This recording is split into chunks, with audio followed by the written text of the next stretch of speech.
items. Today I'll be making an apricot cobbler. I'll be using my apricot jam. So for this one I'm going to need some flour, white bread flour, white sugar, the apricot jam, baking powder, butter, milk, and 3 eggs. So these are the ingredients to make my apricot cobbler. So let's get cooking. So I added sugar. I added some sugar, some butter, and some eggs. And I'm just going to mix them through. And when I finish mixing them through, it has to be a very nice smooth paste. So I'm just going to go ahead. And with this one, I prefer to use a wooden spoon so that I can see how best is going to be, not a blender. And like I said before, I don't eat sweets. So I always make desserts for my kids and my husband because they love desserts so much. So I have to make it for them.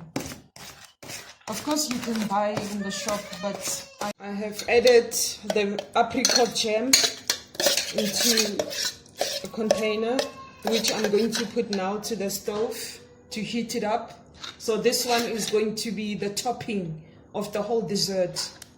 Right, so now I'm just going to add some flour, baking powder,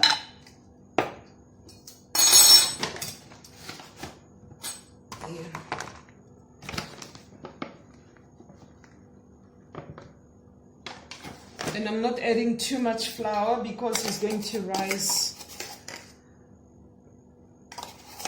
because the baking powder will make it all nice. Okay, so now I'm just going to sift through my flour and my baking powder.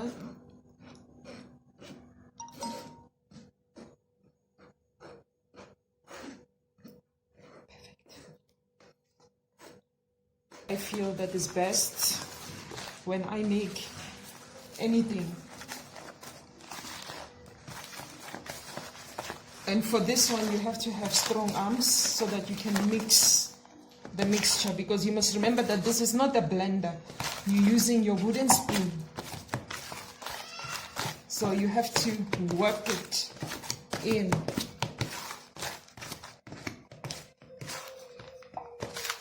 I'm adding a little bit more milk. Okay. Sponge.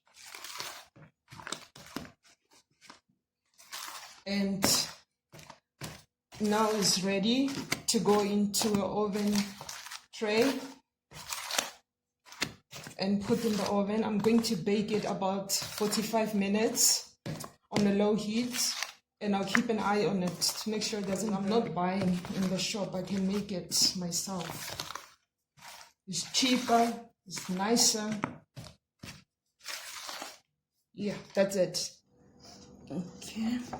I'm just rubbing some butter into the tray because I don't want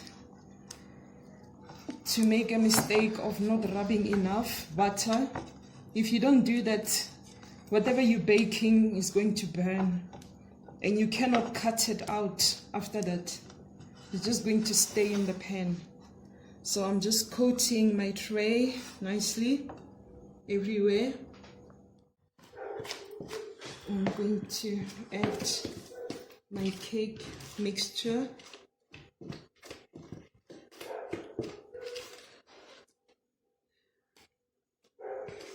And the reason why it's thick like this is because if I make it so watery, it's not going to cook through properly.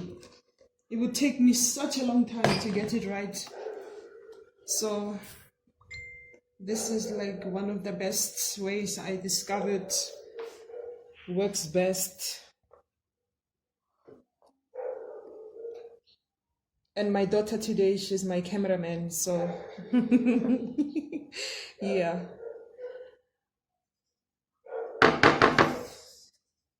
So she's helping me today with the recordings. So I'm just going to make sure I spread it, make sure that it's leveled up, because you don't want to make a mistake. One side is cooked, one side is not, one side is small, one side is not that good. So I always do this before I put it in the oven. Just make sure it's perfect. Okay, 45 minutes, and good luck to you. So now I'm just going to go ahead and cut it. It's already being baked, and I'm just going to make 3 lines. It's still hot. I want to make sure that I put the syrup jam before it gets cooled down. It's very important that you put the syrup while it's still hot.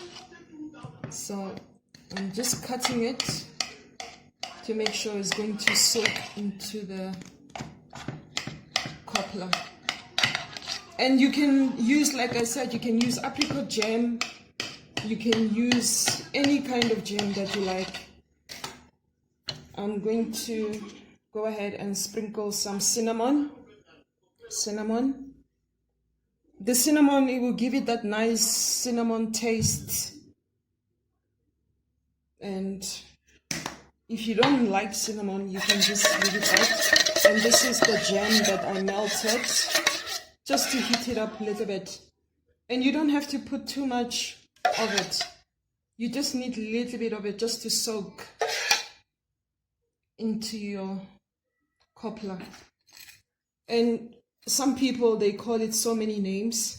I just call it apricot cobbler or peach cobbler because I prefer the name inside my peach and apricot cobbler. So this recipe is always best. You can make it with any kind of jam that you like. Just melt it and put it at the end. And of course, you can put cinnamon. If you don't like cinnamon, you can leave it out. So that's it, it's done.